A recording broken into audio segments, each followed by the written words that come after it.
and welcome to GameStack. We're doing another Backlog episode, and basically these types of episodes are just an excuse for us to play these games that we haven't gotten around to playing yet. Yeah, and some of these games, in my instance, are over 10 years old that I haven't played them. I bought them and they sat there for over 10 years. So this is a good excuse to actually play those games. And let's start playing them right now.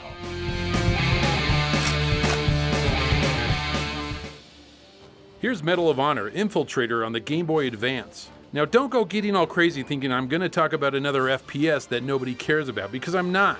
This title is vastly different than all the other games in the series. It came out in 2003 and I think I bought it around 2005-ish. I remember looking at the back of the box thinking that it looked really fun with elements of an overhead running gun and some weird first-person modes. I then proceeded to put the game on my shelf with every intention of playing it. I mean, it's only been 13 years and I figure now should be as good of time as any. But hey, I'm finally doing it and I'm glad because this game's pretty darn fun. When you boot it up, you get some cool FMV. Actually, there's FMV scattered throughout the game. There's nothing gory, it's mainly just pictures of stuff to help you get in the mood to kill. Of course, the quality isn't amazing, but I'm glad it's there since it just adds to the experience. As far as the gameplay goes, there's a couple of different styles. The main levels are overhead, but they aren't the run and gun style that I thought of when I looked at the box. It's slowed down a bit and you have to actually calculate your moves if you want to succeed. If you do go crazy and just try to run through and gun everything down, chances are high that you won't make it very far. The enemy's AI is a lot smarter than your average game of this nature. They're very good at keeping their weapon trained on you, and they can throw a grenade and hit you seemingly more than 50% of the time. So just slow it down and take your time. The levels are long and each one has main objectives for you to fulfill, along with optional objectives if you want to scour each area. Killing enemies is of course fun, but it's also tough. A lot of enemies will take multiple hits, and if you don't keep moving while you shoot them, you're going to take multiple hits as well. The key to doing well is getting used to the strafe button. This of course will let you move and keep constant fire in one direction, mowing down all of those evil bastards. Scattered throughout each level are ammo dumps and lockers where you can refill your ammo and also change your weapons if you want. You can only have one gun and a secondary weapon like a grenade or C4. Enemies will also drop ammo at times along with health, but you still have to be a little conservative or else you'll run out. The game has a high difficulty level to start with and only gets harder as the game goes on. I like this as I welcome a good challenge. When I die, I try to think of better ways to make it further than the previous attempt. There's also a first-person mode in the vein of Operation Wolf. You have a crosshair that you move about the screen, mowing everything down. I don't know what kind of gun this is, but damn, if it can take out tanks and even cannons that are way far in the distance, it's gotta be a powerful mofo. It's nice to have these levels here, but there's really no challenge to them and they don't feel very rewarding after you complete them. As far as music goes, it's good and it's different. It's designed to coincide with the action and always makes you feel that danger is all around you. It does a good job and I'll praise it for that. Now there's no way in hell that I would listen to it outside of the game, as it's just not that kind of soundtrack. So yeah, this is a very nice surprise for an entry into the Medal of Honor series. The action is solid and it's just a very well built game. This will be a game that I come back to many times since it's a solid and challenging experience. If it looks interesting to you, then you should give it a try.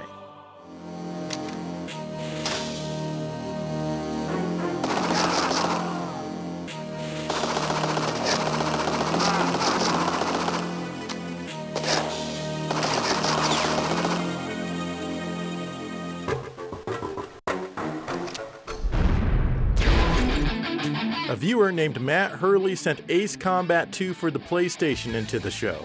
Now, I had rented the original Air Combat back in the day when it was released. I thought it was a fine game, worthy of a rental anyway. Basically, you fly an airplane around and you do mean things to people that you don't like. But with the second game here, it's called Ace Combat, not Air Combat. They decided not to stick with the name change that they gave the original for the West. And I can't really say that I care either way what they call it. Though I guess Ace does sound a little cooler than Air, doesn't it? Maybe I'm actually starting to care.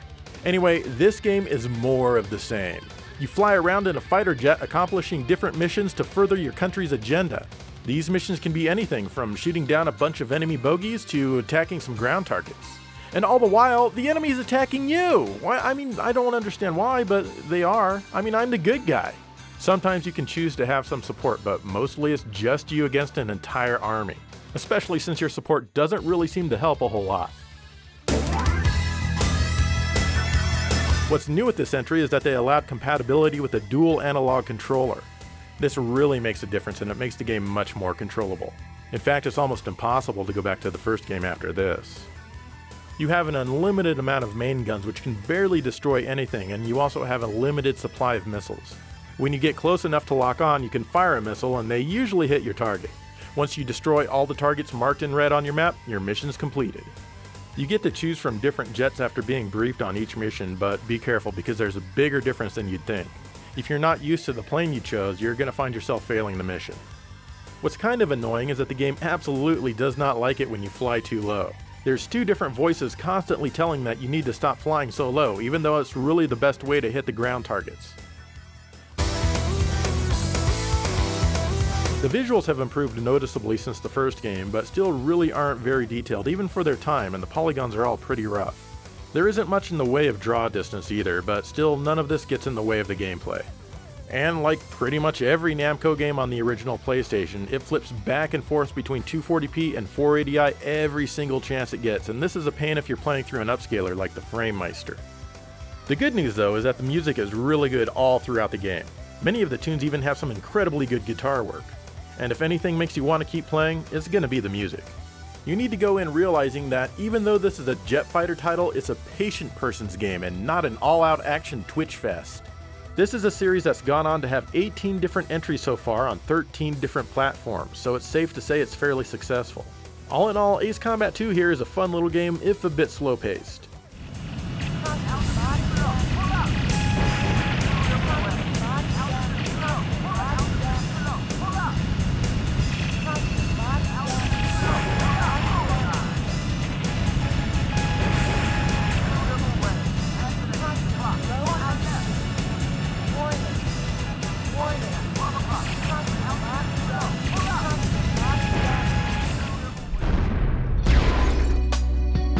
Here's Catherine for the PS3 and Xbox 360, released in 2011 by Atlas. I bought the PS3 version toward the end of the console's life in 2015. Firstly, it was cheap and I bought it new for 20 bucks. Secondly, the cover art is appealing with this half-naked tiny dude inside some hot anime girl's cleavage. Plus, there's these weird sheep-human things that are, actually kinda disturbing. Wondering what kind of game it was, I looked at the back of the box and realized it was a puzzle game. The story seemed tantalizing, with the main character, Vincent, having to make a choice between his girlfriend Catherine with a K and some random girl who woke up next to him one morning named Catherine with a C. So I bought it, brought it home, and promptly put it on my shelf to apparently play at a later date. Well, that date has finally come, and I pulled Catherine down from the shelf and let it install on my PS3. So the game is played out in two different cycles that correspond to day and night. The day cycle has Vincent talking with his girlfriend who really wants to get married and is already putting the clamps on him. He's not really liking it, but he's going along with it anyways. Vincent also hangs out with his friends at the bar and they banter back and forth about all sorts of things. Stuff like how Vincent is cheating on his girlfriend and how he's now cursed because of that. He can also talk to other people in the bar, which leads to some interesting conversations. He can play music on the jukebox and even play an arcade cabinet. The arcade cabinet is interesting as it's just a 2D version of the puzzle aspect of the game. Yo, you made the council a sheep. 1, 2, 3, get sucked in my sheets. Speaking of the puzzle, that leads us up to the night cycle. When Vincent sleeps, he has nightmares that he's forced to climb up huge blocks to reach the top. All the while, blocks are slowly falling below him, so he can't stop climbing or he'll fall and die. And just like Nightmare on Elm Street, if you die in your dream, you die in real life. Well, that is if you don't have any continues left. The puzzle aspect is in how you manipulate the blocks to reach the top. You can push and pull these blocks trying to create steps to climb up. You have to be creative in how you move the blocks around sometimes. It's not always easy making steps up so you can advance. But when you do reach the top, you move on to the next puzzle. But before that, you can talk to these weird sheep that are really just dudes like you that are all part of this huge nightmare. A lot of the conversation is really funny to listen to, and the writers did a great job with the script, and the actors did a great job portraying freaked out sheep dudes. Sheep have interesting habits. They all follow one leader. If the leader falls off a cliff, the entire group will go to its death. You can also learn techniques from a few of these sheep dudes that will help you see a different way to manipulate the blocks in the puzzle to help you reach the top. Each nightmare has 3 stages. 2 are just normal puzzles while you ascend the blocks all while knocking off other sheep. The third has something huge chasing you, and if you're not quick enough, you'll be destroyed. I died a lot, but you do have lots of continues, and you can get more by collecting pillows. There's also checkpoints halfway up each level, which helps a lot. All in all, this is a really fun game, and I wonder why I waited so long to play it. The graphics are good, and the anime cutscenes and acting are all very entertaining, as is the storyline. The music is right up there also, with some strange stuff and some recognizable classical tunes. If there's one thing that's very clear to me is that the writers and maybe even a lot of the development staff are not fans of marriage or even relationships. Just look at the quotes they display on the loading screens. Wow, I hope my wife never sees one of these, or I'll have to explain that it's just a game and I don't believe any of it.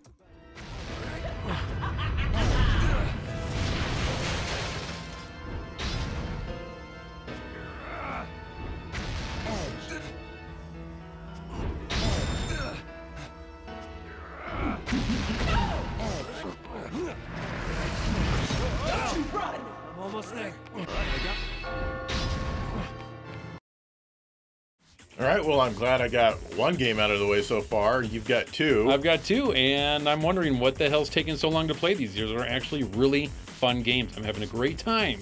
Yeah, and I'm going to have a great time with this next one. I have a feeling, so let's get to it.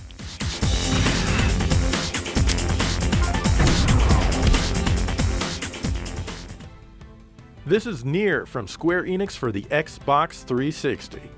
I picked this one up a few months ago because a friend said it was good and the price was good, so why not? And here I am, finally having an excuse to sit down and spend some time with it. And let me tell you right away that I waited way too long to play this one. It starts off about 30 years into the future or so, and you're a dad trying to protect his daughter. You're fighting off weird creatures called shades when you get some help from a mysterious book. Using the book helps you defeat a ton of shades and power up to like level 30 in 10 minutes. You win the battle, and then you go in and check on your daughter, and she cares about you and she wants you to eat, so she offers you half of her cookie. But then she drops the cookie! I dropped the cookie. What have you done?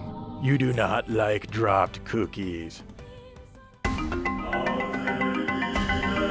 Cut to over 1,000 years later, and you and your daughter are still seemingly alive and the same ages. I'm not sure if these are the exact same people, but they have the same names and voices. And I'm 100% certain that the connection will be revealed later in the story. But now, society has regressed into basically medieval times and is under the threat of a plague brought about by the Shades. In the village, you start out by doing random tasks for people like getting them meat and whatnot. Your sick daughter goes and gets herself into trouble, and of course you have to go rescue her and eventually save the entire world. The story's actually pretty good from what I've played so far. It plays as an action-adventure with a heavy emphasis on the action. You eventually meet up with a white book who starts following you around and grants you magical abilities. You discover that you need things that are called sealed verses to defeat the plague that the black book has wrought upon the land, and you set off to find them. The action is pretty good. I really enjoy fighting with my father dude. I named him Game Sack, so I guess that's his name. Poor bastard. When fighting larger enemies, a target will appear once you get them down to a certain level. You need to destroy this target in time, or the enemy will get some of his life back and you'll have to try again. The first time I had to do this, I absolutely hated it. But the more and more I dealt with it, the more and more I started to love it. And I do, it's a cool thing. You also have a double jump, which is fun to use. However, I gotta say that Game Sack is really slow when it comes to him climbing ladders. I mean, come on, don't rush or anything. Of course, there are tons of side quests available to you at pretty much any time if you want to get some extra cash. The locations that you need to venture to are usually marked on your map, so the game doesn't seem like a chore at all. You can buy new weapons, of course, and also power up your magic and weapons with words that you find and equipping them. It all sounds pretty strange, but seriously, it's fun. The visuals are decent and generally kind of dim. That's because the Shades hate sunlight, so you won't be finding too many bright scenes here. But you will find the occasional camera angle that's pretty interesting, and fortunately the camera rarely interferes with the action. The frame rate could be better, but hey, come on, this is the Xbox 360 we're talking about here. It might be nicer when and if this game becomes compatible with the Xbox One X. Oh man, I could only imagine. The music is really nice and gives the world a unique flavor, as almost every track has some sort of vocal performance in it, be it from a lady singing on her own to a full-on choir chanting about who knows what. The worst thing about this game is that it's one of those where you need to wait for the animation of your action to complete before control is returned to you. It's usually not an issue in the actual fighting, but it takes Mr. GameSack here a very long time to get back up after he's knocked down. And sometimes you get attacked again before you can even get back up, knocking you back down, and then again and again. It can be quite annoying actually. Still, the game is very addictive and tough to put down. I played it for a lot longer than I thought I would for this review, and I totally intend to keep playing it, time permitting. I highly recommend this one. This game is also available on the PlayStation 3. Should I try the sequel, Nier Automata, which was made by a different developer? You tell me.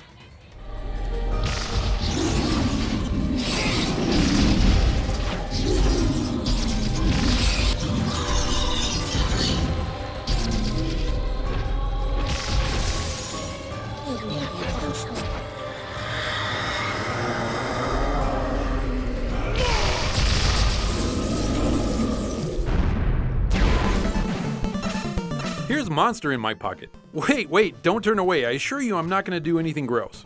Monster in My Pocket was a semi-successful line of merchandise that included toy figures, TV show, board games, comic books, and more, including this NES action platformer developed by Konami. It was about 8 years ago, and I was on the hunt for more games by Konami, especially from the 8 and 16-bit era. As I was scouring the internet, I came across pics for this game. From what it looked like, it was Castlevania-ish since you fight mythological monsters. The graphics looked on par for what could be a pretty fun experience. Not hesitating, I went to eBay and purchased a buy it now on a mostly complete copy of the game. I say mostly complete because the game originally came with a toy figure monster, but this copy had everything else except the figure. When I got the game, I must have been really involved in something else since I stowed it away to play another day. Man, how time flies because I'm finally getting around to playing this game for the first time. Yes, this appeared in the montage section of our first Halloween episode, but that was Joe playing it, not me. At the beginning, you can choose to play as a vampire or Frankenstein's monster, and both play exactly the same. I personally like the looks of the vampire more, so I chose him. As the name implies, these are very small monsters. With that being said, all of the levels are going to have backgrounds that are very large, which to me makes for very bland backdrops, I've found out. You fight in boring places like a kitchen which has huge chairs, plates, sinks, and apples, or the construction site with a chain link fence that you climb up and a hook that you ride. It's not very scary for a monster game. I was really hoping for better horror type atmospheres than what is on display here. And the gameplay is just about as appealing as the backgrounds. You run along and dispatch enemies and make it to the end of the stage. There's nothing special about it at all. In fact, it gets boring fairly quickly. Konami in this era was usually really good about making addictive gameplay. Games like Contra and Castlevania where you can upgrade your weapons, where there's lots of hidden items to discover. You're not going to find anything like that here though. This is just straightforward kill and get to the end of the area. I've played the game twice and both times I've reached the last level. In this level you have to fight all the bosses again and I died in my second attempt fighting the final boss. It took me about 30 minutes to get to that point, which is really short. If the game had replayability I wouldn't worry about the short length. I like a lot of games that I can beat in a half hour and that's because they're made really well and are fun to play. This game on the other hand, while it isn't poorly made, is just not that fun to play. Oh, and the music is, well, it's not really helping my experience. It sounds like 8-bit Konami, but it can't compare to the other 8-bit Konami games. It's just average at best. At least there's some parallax scrolling here, I guess, so that's good. Well, I finally got around to playing this game, and I honestly don't know if I'll play it again. There's really nothing here that makes me want to come back for more.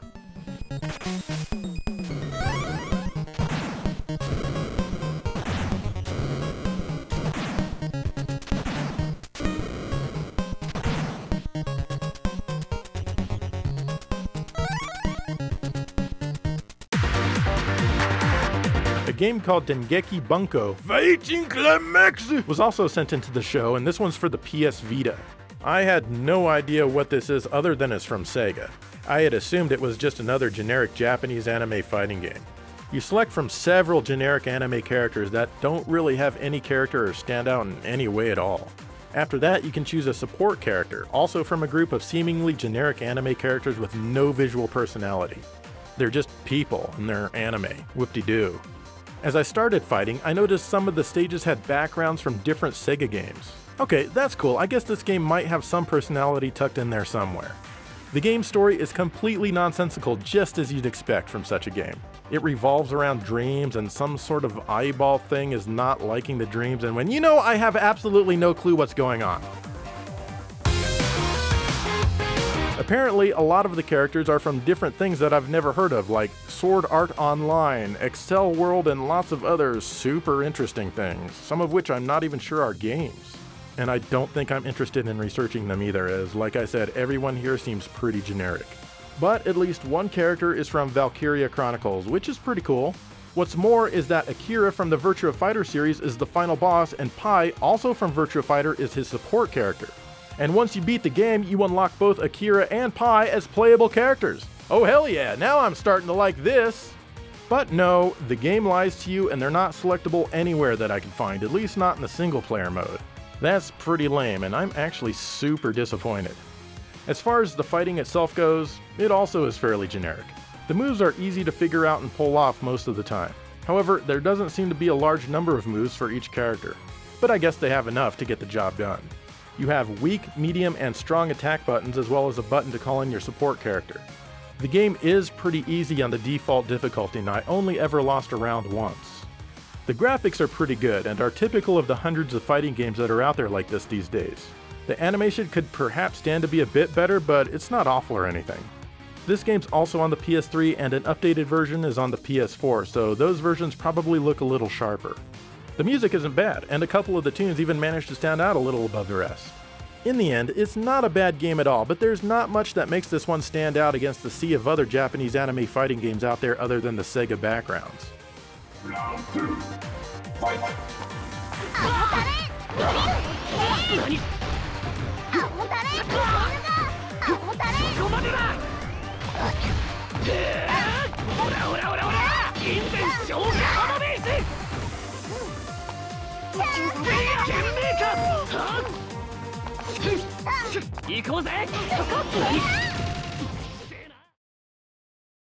Alright, there we go. 4 out of 6 games are actually really fun. 2 are, could have been better. But what are you going to do? I mean, you buy these games and... Don't play them. Yeah, and don't play them. And sometimes for good reason. Yeah. But it's okay, it's okay. I think I got at least some enjoyment out of all of them. Yeah, me too. Totally. What are games that you have sitting on your shelf that you haven't played for, who knows, forever? And do you plan on playing them? Yeah, well, we believe you. Yeah, you'll play them for sure. Anyway, let us know. In the meantime, thank you for watching GameSat.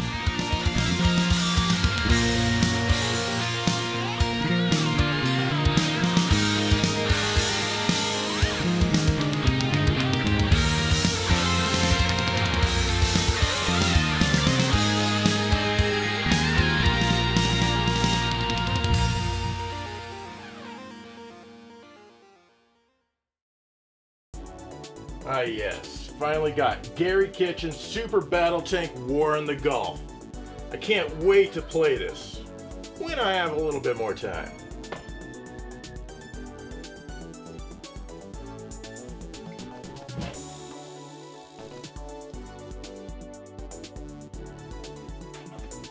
Joe, I heard you got Gary Kitchen's Super Battle Tank War in the Gulf. Have you played it yet? Oh, hi Dave. Not yet, maybe next week.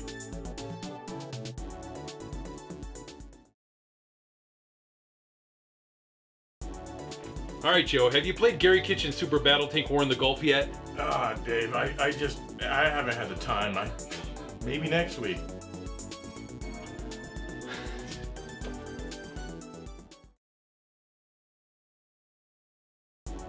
Joe, have you played Gary Kitchen's Super Battle Tank War in the Gulf yet? Oh, not yet. It's just been kind of busy, you know, just other things to do. Probably next week. Sheesh.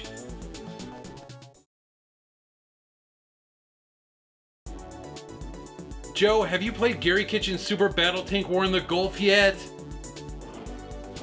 I don't know, Dave. Maybe next week.